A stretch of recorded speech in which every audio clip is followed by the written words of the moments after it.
The forest he came to destroy became the only thing standing between him and a firing squad.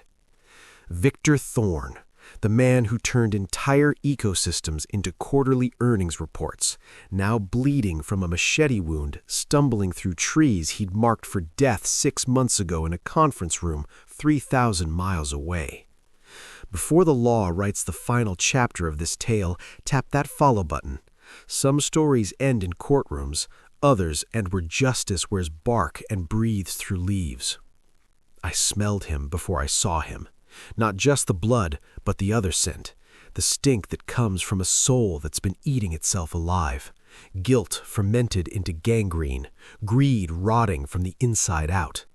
He collapsed at the base of a ceiba tree, one of the ancient ones, 200 feet tall, roots spreading like arthritic fingers gripping the earth.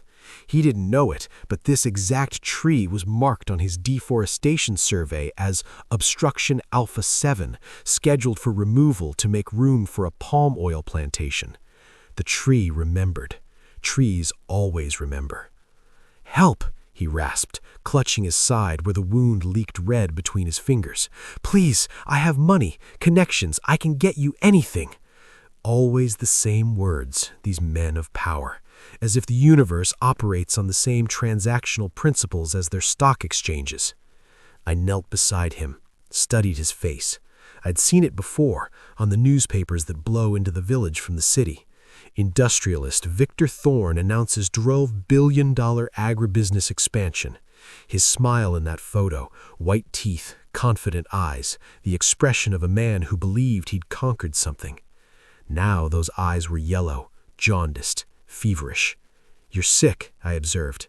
"I know, infection from the wound. Please, I have money, connections, I can get you anything." "No," I said, lifting his shirt to examine the injury. The machete wound was bad, but not fatal. What concerned me was the other thing, the discoloration spreading from beneath his skin like ink in water. "You're sick with something older than that blade." I'd seen it before. The parasites of the deep jungle. They're attracted to certain frequencies. The shamans call it blood bitterness. The scientists call it pheromone markers. But both agree these parasites hunt those whose blood runs dark with particular sins. They burrow, they nest, they feed from the host from inside, consuming not just flesh but something more essential. The will to live, the capacity for joy, the memory of innocence. "The forest," I said, preparing my tools, "is not stupid. You came here to kill it, signed papers authorizing the burning of 300,000 acres, displaced 14 indigenous communities, poisoned 4 river systems with industrial runoff from your previous projects. The earth recognized you the moment your feet touched its soil." That's just business," he gasped. "Economic development, progress, job creation. I followed all the legal protocols." "Legal," I laughed, mixing herbs in my mortar, grinding them with a pestle carved from the bone of a jaguar that died of old age in 1987. "Legal is just another word for permission from other humans who also don't belong here. The forest doesn't recognize your courts. It has its own justice system, and you, Victor Thorn, have been found guilty." In the distance, the sound of helicopters, but different from the search and rescue kind. These were police birds, federal, international warrants, financial crimes, environmental terrorism, 18 counts of bribery, 42 counts of fraud. The list scrolled longer than the Amazon itself. His eyes widened.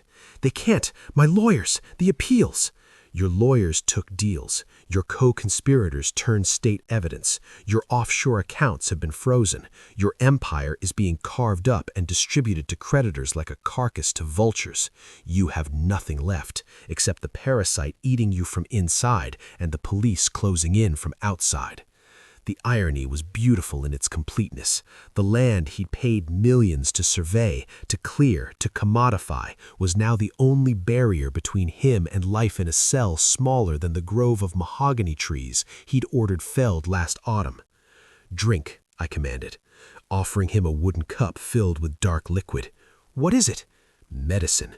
the kind that doesn't come in pharmaceutical packaging with side effects listed in fine print.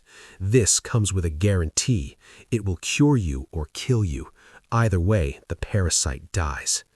His hand trembled. The cup shook, spilling drops that sizzled when they hit the ground, steam rising as if the earth itself was feverish. "What's in it?" "The sap from the tree you tried to murder, the root of a plant your bulldozers crushed, water from the river you poisoned, venom from the snake whose habitat you destroyed, and other things, ingredients that don't have names in your language." He stared at the liquid. I could see the calculation happening behind his yellowing eyes. Risk assessment, cost-benefit analysis, the entrepreneur's instinct trying to negotiate with mortality itself. "If I die, then you feed the soil you tried to steal. A fair transaction, finally." He drank. The effect was immediate and violent. His body convulsed. Foam erupted from his mouth, dark and foul-smelling. He vomited, not just the contents of his stomach, but something else, something black and wiving, alive with its own malevolent intelligence. The parasites came out screaming.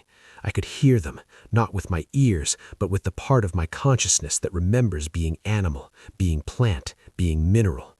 They shrieked as they died, their death songs a frequency that made nearby birds fall silent and insects burrow deeper into bark. But there was more in that vomit, more than parasites. I saw shapes, phantoms, the ghosts of his crimes made manifest through the purgative power of the sacred brew. There, the face of an indigenous child displaced by his deforestation, starving in a refugee camp outside the city. There, a jaguar that died trapped in flames when his company did controlled burns that spread uncontrolled. There, the river dolphin that suffocated in mercury-poisoned water from his mining runoff. There, the elder who hanged himself after watching his ancestral land become a parking lot. Victor saw them too. I watched his face as recognition hit.